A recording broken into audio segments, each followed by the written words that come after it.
네, 여러분 안녕하세요. 남은 질문들로 오늘은 두 번째 랜선 진료실 시간 갖도록 하겠습니다. 네, 다음은 흰둥이님께서 올려주셨고, 아이고, 이분이 이제 그 불혹의 나이에 간경화를 진단을 받으셨어요. 요새 사실 불혹의 나이라 그러면 되게 젊은 나이잖아요. 그래서 간경화가 10년 이상 살기 힘들다 그래서 되게 많이 좀 절망도 하고 그러셨는데 요새 좀 기운 내고 계시다고 하셨고, 밑에 그래서 아마 초코파이 님도 좀 기운 내시라고 22살에 간경화 진단 받으셨는데 이제 거의 50 바라보는 나이라고 적어주셨고요. 이게 간경화가 위험한 질환인 거는 맞는데 그 뭐 간경화라고 모두가 다 돌아가시는 거는 아니에요. 간경화도 간경화 나름이고 충분히 돌아올 수 있는 시점이 있기 때문에 네, 용기 가지시고 지금처럼 관리 잘 하시면 좋겠습니다. 네. 다음은 IPK님께서 초음파 검사는 영상의학과 전문의한테 받아야 됩니까? 라고 물어보셨고, 밑에 또 코리안 기고로님께서 일반 병원에서 해도 되고, 그 다음에 대학병원에서는 닥터들이 직접 안 한다라고 적어주셨는데, 이게 조금 잘못 알고 계신 것 같아서 얘기를 드릴게요. 일단 초음파 검사는 영상의학과 전문의 선생님도 많이 하고요. 요 얼마 한 10년 전부터는 저희가 이제 특히 복부 초음파가 내과 의사의 필수 교육으로 전공의 때부터 트레이닝이 되고 있거든요. 그래서 내과 의사들도 초음파를 합니다. 근데 지금 코리아님 이렇게 적어주신 거는 저희가 소노그래퍼라는 정말 초음파만 보는 직업이 있어요. 의사는 아닌데 이 소노그래퍼 직업은 보통 저희가 심장 초음파에서는 되게 많이 사용을 하시는 것 같아요. 그래서 의사가 보기 전에 먼저 이렇게 이렇게 풀이 점검용으로 해서 이뭐 심장 기능이라든지 아니면은 뭐 속도, 뭐 판막, 뭐 이런 거 이제 체크를 해주시고 그 다음에 의사가 와서 이제 컨펌을 하는 시스템인데요. 소노그래퍼가 글쎄 복부 초음파에서는 소노그래퍼를 쓰는 거를 저는 거의 본 적은 없습니다. 특히나 대학병원급에서. 그러니까 대학병원에서 복부 초음파를 한다는 100%다 의사예요. 다만 이 의사가 이제 뭐 전임이냐 교수냐 이제 이런 차이가 있을 뿐이지. 대학병원급에서 소노그래퍼 복부 초음파에 쓰는 경우는 없어서 다 의사가 한다고 생각해 주셔도 될 것 같습니다. 개인 병원은 전 잘 모르겠어요. 다음은 보기의 일상님께서 비형 모태간염으로 살고 있었는데 동네 내과에서 혈압약 주시면서 그냥 비형 간염을 비리얼정으로 비보험을 먹으라고 해서 드시고 있대요. 그래서 비형 간염 치료가 안 되는 걸로 알고 있었는데 이게 비리얼정이 치료가 되는 거냐, 혹시 다른 항바이러스제를 추천해주고 싶은 거는 없냐라고 물어보셨고요.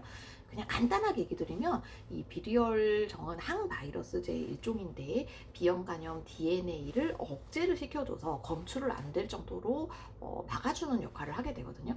근데 이게 말씀하신 것처럼 완치, 그러니까 비형 간염을 몸 안에서 완전히 몰아내는 거는 안 돼요.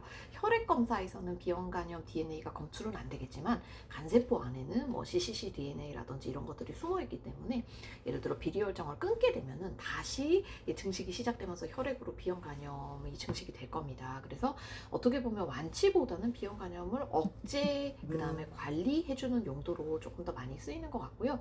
그러니까 당연히 비형 간염이 억제가 되면 장기적으로 우리가 이제 간경변증이나 간암으로 가는 위험을 낮춰준다, 없앤다는 아니고 낮춰주는 용도로 쓰게 됩니다.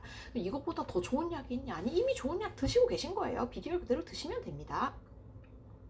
다음은 간 관련 영양제를 찾다 보니 TUDCA라는 게 있는데 이게 UDCA랑 비슷한 거냐 물어보셨고요. 제가 진짜 환자분들 때문에 덕분에 이런 영양제에 대해서 공부 진짜 많이 하게 되는 것 같아요. TUDCA 이번에 한번 찾아서 제가 요거 챗GPT 이용해서 한번 이렇게 정리를 좀 해봤는데요.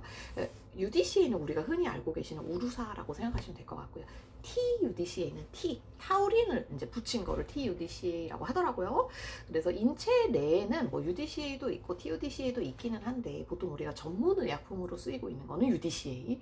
TUDCA의 경우에는 일단 국내에서는 제가 조사한 바에 의하면은 전문 의약품으로 나온 거는 없는 것 같고 대부분 이제 해외에서 좀 그런 건강기능식품이라든지 그런 걸로 좀 판매가 되고 있는 것 같아요. 그리고 논문을 찾아봤는데 UDCA야 뭐 워낙 에비던스가 많은 약물이니까 그냥 안전하게 쓰셔도 되는데 TUDCA 관련해서는 특히 인체 실험 관련해서는 데이터가 좀 없어요. 그래서 정말 뭐 TUDCA를 UDCA보다 더 좋은 거다 이렇게 생각하시는 않았으면 좋겠어요. 데이터가 없기 때문에 그냥 영양제 일종으로 해외에서 파는 거라고 생각하시면 좋을 것 같습니다. 네, 다음은 우리 요구님께서 ALT 수치가 높아서 대학병원 소화기내과를 다니고 있다. 처음에는 자가면역 질환을 의심을 하다가 조직검사 이후에 지방간이 더 심각하다라고 해서 지금 살만 빼면서 보고 있다. 수치가 감소 추세이기는 한데 이게 이제 자가 면역 질환을 완전히 배제를 하게 되는 거냐라고 물어보셨고요. 저도 이런 경우가 있어요. 그래서 어떤 환자분이 예를 들어 있어요. 그리고 지방간이 좀 있을 것 같긴 한데 지방간 치고는 간 수치가 진짜 너무 높은 거예요. 그래서 그럴 경우에는 보통 자가면역 항체, 그러니까 다른 질환이 있는 게 아니라 검사를 또 해보는 경우가 있고, 또 하필 이런 경우에 자가면역 항체가 애매하게 양성이 나오는 경우가 있습니다.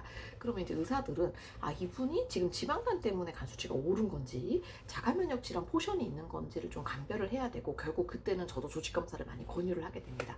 그럼 이제 조직 검사를 해보면은 이걸 조금 다르거든요. 자가면역 질환의 패턴이랑 그 다음에 지방간의 패턴이 조직 검사를 하면 조금 감별이 돼서 이분은 지방간 때문에 올랐구나, 이분은 자가면역 때문에 올랐구나가 조금 감별이 되면 이제 조직 검사 이후에는 완전 저희 지방간 쪽으로 된 거예요. 그러면 이 자가면역 질환 쪽은 뭐 거의 배제라고 생각하시면 될 것 같습니다.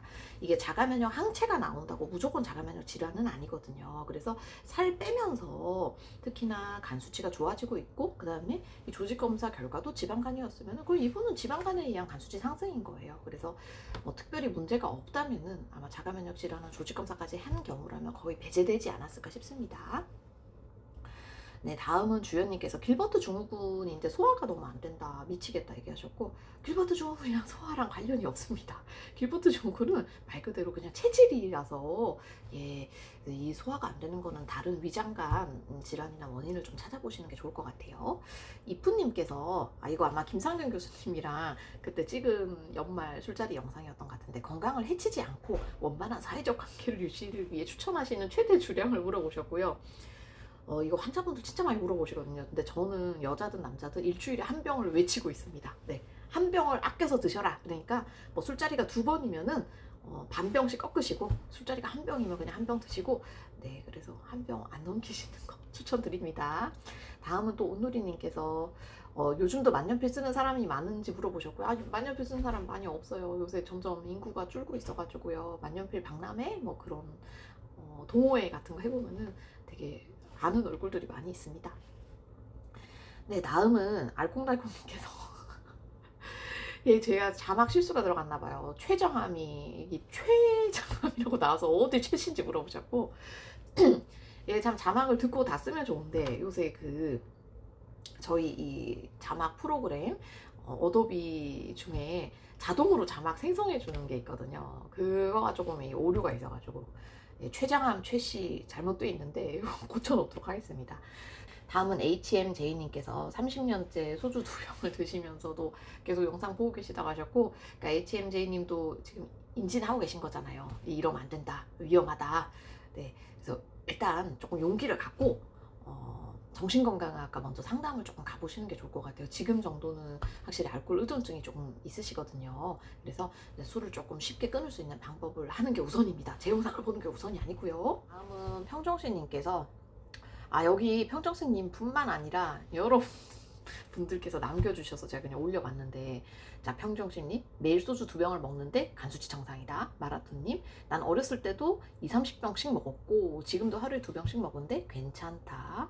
남상희님, 하루에 4-5병씩 먹는데 식도염 빼고는 특별한 게 없다 얘기 주셨고요. 이런 분들이 있어요. 그러니까 술 먹는다고 뭐 100%다 간이 안 좋아지는 거는 아니고, 술 먹어도 간 건강한 분들은 있습니다. 다만 이런 분들은 부모님한테 건강하셔야 돼요. 그냥 타고나신 체질이 되게 좋은 거거든요. 그래서 야, 나 술 먹어서 난 간 괜찮던데, 그게 모두에게 해당되는 게 절대 아니에요. 이게 이제 유전적 감수성이라는 게 있기 때문에 정말 뭐 이거에 10분의 1도 안 먹었는데 간이 상하는 분이 있습니다. 그래서 이분들은 본인들이 건강하신 거는 굉장히 좋은데요. 이 건강한 거를 남들에게 적용을 하신다던가 아니면 너는 왜 그래? 라는 생각은 절대 버려주셨으면 좋겠습니다. 그리고 나 괜찮으니 너도 좀 마셔. 물론 그러시진 않겠죠. 그럴 경우에는 제가 진짜 뭐라 혼내드릴 겁니다. 다음은 진이기님께서 자가면역 질환이 3년 정도 되셨고 간경화 직전까지 와서 우루사를 1200g 복용하고 계시대요. 저 같은 경우도 단백질을 많이 먹어야 되냐? 기본적으로 근데 이게 단백질의 그 필수량이 우리가 생각하는 것보다 훨씬 높습니다. 네, 그러니까 간경변 전 단계에서도 꽤 높아서 굉장히 많이 챙겨 먹어야 그냥 일반인들의 단백질 챙겨 먹는 양 정도 되실 거예요. 근데 강경필중 환자는 그거보다 더 챙겨 먹거든요. 보통 우리가 kg당 1이니까 지금 아마 우루사 1200 드시는 거 봐서는 몸무게 거진 한 5, 60은 그래도 넘으실 가능성이 높은데 하루에 단백질 5, 60g 넘게 먹기가 쉽진 않으실 거예요. 그래서 그냥 많이 챙겨 먹는다 수준으로 챙겨 드시면 될 것 같습니다. 다음은 알부민 먹는 약이 요새 많은데 어머님이 60 드시고 간 수치가 올라가서 알부민 드셔도 되는지 물어보셨고요. 제가 알부민 회사들에 대해서 조만간 항의가 들어오지 않을까 싶긴 한데 영상 내일 만들었던 게 있어서 요거는 링크로 올려드릴게요. 다음은 에템님께서 일본에 있는 헤파리제라는 약이 술 먹기 전에 먹으면 도움이 될지 물어보셨고, 이 헤파리제가 또 뭐야 이러면서 제가 또 검색을 해봤어요. 헤파리제가 이렇게 생겼고 뒤에 라벨이 막 일본어로 적혀 있더라고요. 이거 그래서 GPT 이용해서 한번 한글로 좀 해석을 해봤는데, 결국 헤파리제 성분이 간장 가수 분해물, 돼지 간 유래 아미노산 펩타이드, 돼지 간을 갈았나 봐요. 그 다음에 이노시톨, 그 다음에 비타민 B2, 비타민 E 이렇게 돼 있어서 결국엔 간장 가수 분해물에다가 비타민 들어가 있는 거라 이게 뭐 그러니까 술 드시기 전에 도움이 나쁜 건 없지만 별로 득도 없을 것 같은데요. 네, 헤파리제 근데 꽤 비싼 것 같은데. 네. 다음은 부에나님께서 7월부터 베물리디를 먹고 있다. 근데 베물리디 드신 이후에 크레아틴, 요산, EGF 수치가 문제가 생기기 시작했다. 신장을 하나 떼야 되냐? 베물리디는 우리가 기존에 나왔던 비리어드, 그러니까 테노포비어 DF에서 그런 신기능 저하를 좀 막으려고 생긴 약이거든요. 그러니까 베물리디를 드셨는데 이런 EGFR이나 요산이나 크레아틴 수치가 이상하게 생겼다는 거는 굉장히 예외적인 상황이거든요. 그러니까 베물리디보다는 다른 질환을 우선적으로 좀 감별을 해야 되지 않을까 싶습니다. 그리고 부에나님이 또 하나 남겨주신 것 같아요. 베물리디를 5개월째 복용했는데 눈이랑 다리가 심하게 붓고 목도 아프고 소화가 한 달째 안 되고 있다. 이게 아마 뭐 콩팥 기능 떨어진 거랑 영향이 있을 수 있는데 5개월째 이미 복용을 했는데 최근에 붓고 계신 거라면 베물리디랑의 연관성은 좀 떨어질 것 같습니다. 콩팥 자체에 뭔가 질환이 있지 않을지 한번 검사를 해보시는 게 좋고, 이미 베물리디가 콩팥이 나쁜 사람들한테 저희가 처방을 하는 약제이기 때문에 베물리디에서 바꿀 수 있는 약은 없어요. 우루사 100ml를 3년 정도 먹었는데 이게 그 시기부터 할랭두드러기는 추우면 이렇게 두드러기 쫙 생기는 걸 의미를 하거든요. 관련이 있냐? 글쎄 이게 할랭두드러기랑 찾아봤을 때 우루사랑 관련이 있다는 문헌은 아직까지는 없기는 했고요. 사실 관련이 있는지 정확하게 알아보려면 우루사를 끄는 상태에서는 한 달 정도 한번 할랭두드러기가 안 나는지를 보시는 게 좋을 것 같거든요. 만약 우루사를 끊었는데 할랭두드러기가 없어졌다, 그럼 관련이 있을 가능성이 높은 거죠. 네. 그 다음에 철이님께서 비리어드를 먹고 있고 불면증으로 원래 수면제를 먹다가 멜라토닌을 먹어봤는데 효과가 좋대요. 먹어도 되냐? 괜찮습니다. 멜라토닌이 특별히 그러니까 고용량이 아니라 그냥 보통 한 알 정도 드시잖아요. 그 정도 용량이면은 뭐 강독성 보고는 크게 없는 것 같아서 드셔도 될 것 같아요. 네, 다음은 남상일님께서 간경화 증상이 어떻게 오는지 물어보셨고요. 간경화 증상은 없는 경우가 더 많아요. 그래서 더 무서워요. 네.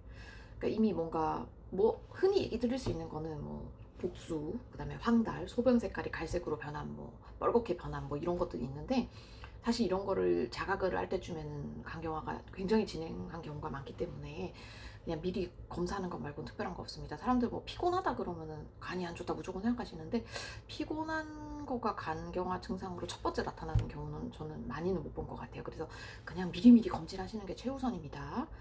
다음은 저스틴 머스크님께서 요즘에 우루사 대신 고덱스 많이 쓰던데, 고덱스 회사에서 이게 댓글 달아주신 거 아니죠? 뭐 우루사랑 고덱스랑 다른 약인데 이게 뭐 약이 사실 유행 따라 쓰는 것도 아니고 그냥 인디케이션이 있거든요. 우루사를 쓰면 조금 더 좋은 경우, 고덱스를 쓰면 좋은 경우, 그래서 각각 다른 약이라. 네.